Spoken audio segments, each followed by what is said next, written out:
दिन भर की शुरुआत करेंगे एक बड़ी खबर के साथ, क्योंकि महागठबंधन सरकार का कैबिनेट विस्तार 16 अगस्त को होगा और नई जो कैबिनेट बैठक में नाम है वो फाइनलाइज हो गई है। आपको जो जानकारी हमें मिल रही है वो आपको दे दें कि जेडीयू विधायक लेसी सिंह, मदन सहनी, शीला मंडल, संजय झा, विजय चौधरी, विजेंद्र यादव मंत्री पद की शपथ लेंगे। ऐसी जानकारियां निकल कर आई हैं। जानकारी के मुताबिक जेडीयू से अधिकांश मंत्री फिर से पद की शपथ लेंगे, ऐसा संभावनाएं हैं। आपको बता दें कि मंगलवार को कैबिनेट मंत्री शपथ लेंगे, राजभवन में सभी मंत्री शपथ लेंगे और यह भी बता दें कि सुबह 11:30 बजे शपथ ग्रहण समारोह भी होगा। हमारे साथ ज्यादा जानकारी के लिए जी बिहार झारखंड के पॉलिटिकल एडिटर हमारे साथ शैलेंद्र जी मौजूद है। शैलेंद्र जी, ये जानकारी निकल कर आ पाई है कि कौन सा विभाग जो है किसको मिलेगा, या सिर्फ अभी तक यही जानकारी निकली है कि ये मंत्री होंगे? देखिए, मंत्रियों के साथ विभाग भी लगभग तय हैं। जो विभाग भाजपा के पास थे वही विभाग राजद के पास जाने की उम्मीद है, या कहें कि सहमति बन चुकी है। जिस तरह से अध्यक्ष पद राजद के पास रहेगा और गृह मंत्रालय की जो बात हो रही थी, गृह मंत्रालय जो है जेडीयू के पास ही रहेगा, क्योंकि मुख्यमंत्री के पास गृह मंत्रालय रहता है। तो लगभग वही स्थिति है। और एक विशेष बात यहाँ ये निकल कर आई, कांग्रेस से जितने भी नाम चल रहे थे वो नाम अब नहीं है। 2 नाम निकलकर सामने आए हैं। तो दो अलग चेहरे हैं और साफ तौर पे है कि कांग्रेस से 2 लोग मंत्री बनने जा रहे हैं, जबकि राजद से 15 लोग और जेडीयू से 12 लोग हैं। और इसके अलावा जो हम पार्टी है उसके एक विधायक जो है वो मंत्री बनेंगे। यानी कि लगभग ये स्थिति जो है वो साफ हो चुकी है, क्योंकि जो हम पार्टी है उसमें पहले भी मंत्री रहे हैं। जो पूर्व मुख्यमंत्री हैं जीतनराम मांझी, उनके बेटे मंत्री रहे हैं। तो वो फिर से मंत्री बनेंगे, संतोष सुमन। और साफ तौर पे है कि कांग्रेस से ऐसे ही 2 नाम निकल कर सामने आए। इसके अलावा जो तमाम नाम हैं और लगभग सबको अब जो है एक जो औपचारिकता होती है कि वो फोन जाता है, मुख्यमंत्री के यहाँ से फोन जाता है, उसके अलावा राजभवन से वारंट आता है। तो वो अब ये सब प्रक्रिया शुरू हो गई है, चूंकि कल सुबह ही 11:30 बजे जो मंत्रिमंडल का विस्तार होना है और ये कहा जा रहा है कि पूरा विस्तार ये हो जाएगा। कल जो विस्तार होगा उसमें 31 चेहरे ऐसे होंगे जो मंत्रिमंडल में शामिल होंगे। और कह सकते हैं कि इसके साथ ही जितने भी कयास लग रहे हैं, जितनी भी चीजें हो रही वो समाप्त हो जाएंगी। और जिस तरह से ये नई सरकार बनी है, महागठबंधन की सरकार बनी है, महागठबंधन में मुख्यमंत्री नीतीश कुमार की वापसी हुई, तो ये माना जा रहा है कि जेडीयू कोटे के जो मंत्री हैं वो लगभग वो सभी मंत्रियों को जो है फिर से मंत्रिमंडल में शामिल किया जाएगा। क्योंकि दिन में कई तरह की अफवाहें चल रही, कई तरह की बातें हो रही थी। कई तरह से ये कहा जा रहा था कि लोग जो आजमाइश कर रहे हैं, अपना शक्ति प्रदर्शन कर रहे हैं, कई मंत्री एक मंत्री के यहाँ जमा हो रहे हैं। और 1-2 बैठकें भी हुई जिनको लेकर तमाम तरह की चर्चाएं रही हैं। और जिस तरह से उपेंद्र कुशवाहा का मामला सामने आया था, उपेंद्र कुशवाहा मंत्री नहीं बन रहे हैं और उसके बाद वो पटना से बाहर चले गए हैं, दिल्ली चले गए हैं और ये कहा जा रहा है कि 19 तारीख को वापस लौट कर आएंगे। तो ये साफ हो गया कि उपेंद्र कुशवाहा नई सरकार में मंत्री नहीं होंगे। लेकिन जो पुराने चेहरे हैं, जो पुराना जो एक कॉम्बिनेशन था, वो कॉम्बिनेशन फिर से लौट रहा है।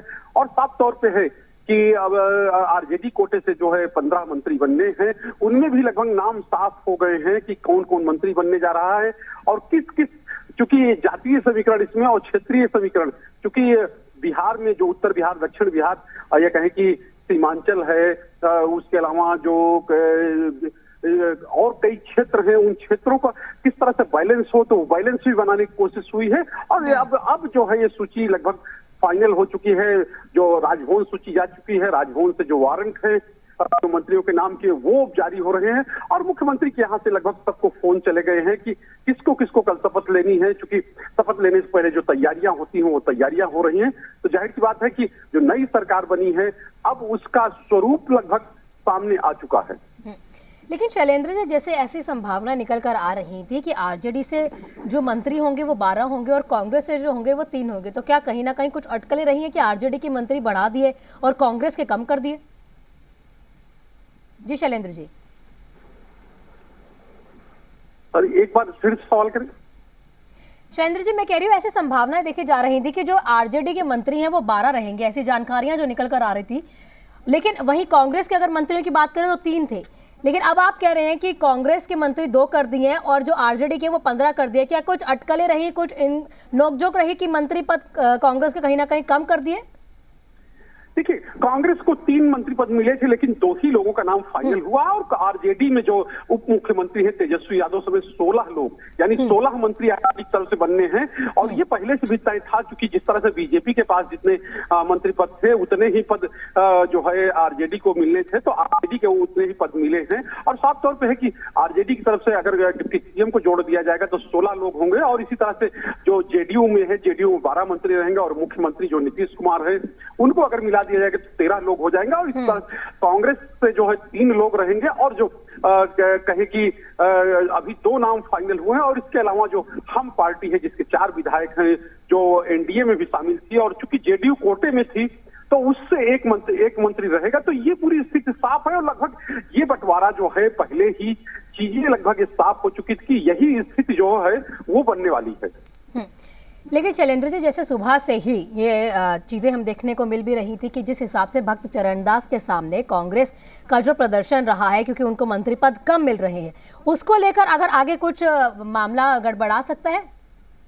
बिल्कुल, कांग्रेस में जो है एक अनार 100 बीमार वाली स्थिति है, क्योंकि 12 लोग, 19 में से 12 ऐसे जो विधायक और विधान पार्षद थे, जो 19 विधायक हैं उसमें 12 लोगों ने अपने मंत्री बनने की इच्छा जताई है, आला कमान से अप्रोच किया था, विभिन्न लोगों ने चिट्ठियां लिखी थी, विभिन्न लोगों ने दावेदारी की थी। और आज हमने देखा किस तरह से प्रदर्शन जो है वो हुआ है कांग्रेस के ऑफिस में, और एक तरह से कहा जाए कि गहमा गहमी का माहौल था। और कांग्रेस में सबसे खराब स्थिति कांग्रेस में ही बनने वाली है, क्योंकि कांग्रेस में जो सूची कही गई थी, या कहीं की जो सूची की बात हो रही थी कांग्रेस में ये लोग बनेंगे या इन लोगों को कांग्रेस ने फाइनल किया है, तो वो स्थिति नहीं बन पाई है। और अब कहें कि जो 2 नाम सामने आए हैं, इन नामों की चर्चा कम हो रही थी। कांग्रेस के जो प्रदेश स्तर के नेता हैं, कांग्रेस में जिनका नाम प्रदेश स्तर पर लिया जाता है, या कहें कि कांग्रेस संगठन में राष्ट्रीय स्तर पर लिया जाता है, उन नामों को अलग कर दिया गया है। और साफ तौर पर अफाक आलम और मुरारी गौतम,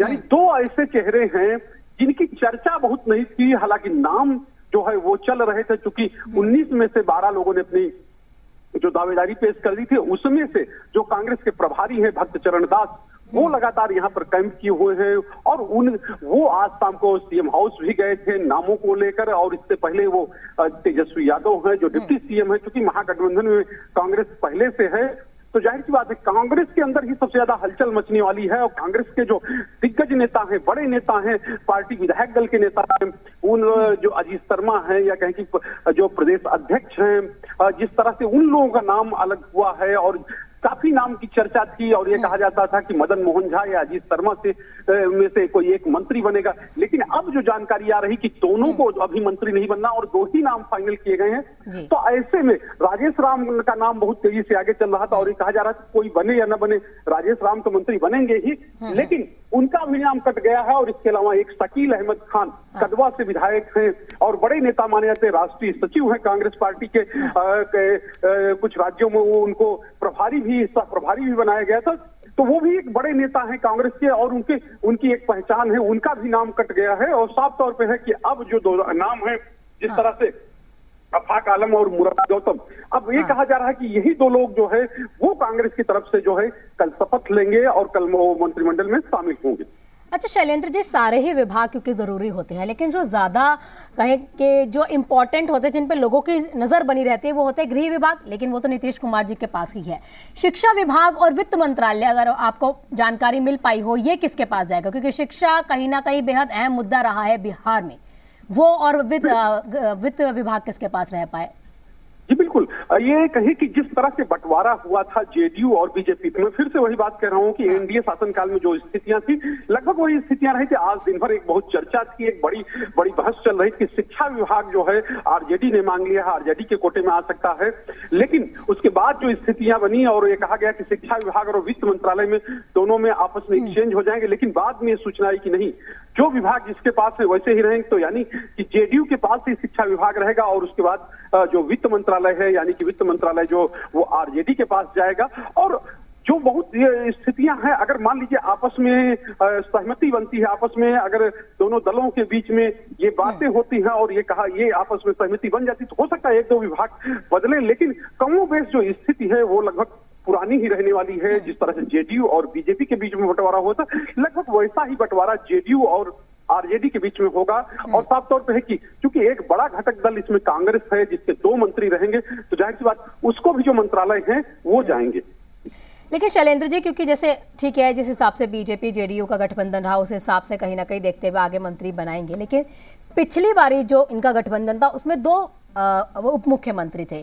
कहा यह जा रहा था कि 2015 के फॉर्मूले पर मंत्रिमंडल का गठन हो रहा है, तो क्या वो फॉर्मूला वो क्या है पहला, और दूसरा कितने विधायकों पर एक मंत्री पद दिया जाए ऐसा हो?